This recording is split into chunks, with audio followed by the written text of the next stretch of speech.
qanday keldingiz? Son bo'ldi, qiynalmadingiz. 5 kilometr chiqib qo'ydingiz. Qancha yoshingizda?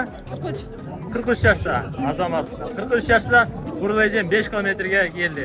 Siz qancha yoshdalangiz? 41 yoshda. 41 yoshda qancha kilometr chiqdingiz? 5 kilometr. 5 kilometr. Qancha bo'lib keldingiz? 3-chi. Maşallah.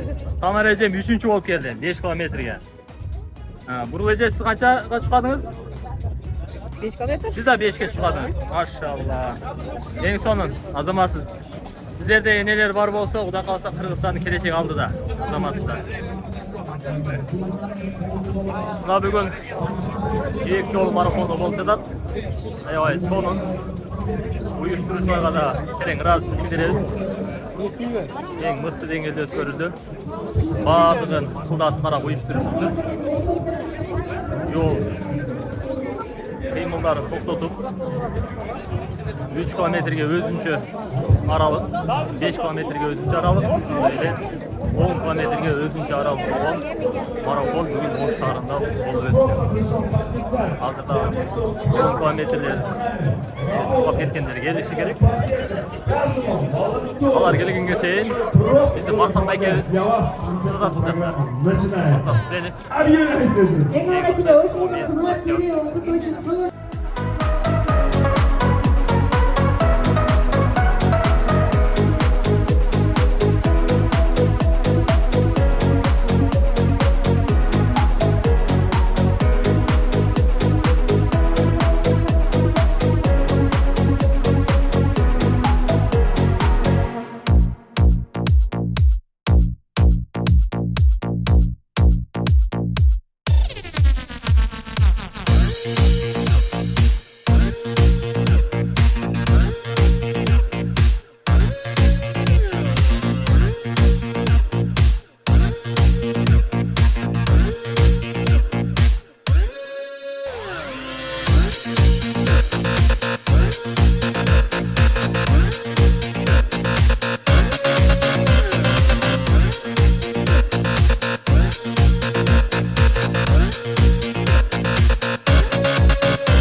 मैंने नातिम प्रहलाद कुमार मौर्य।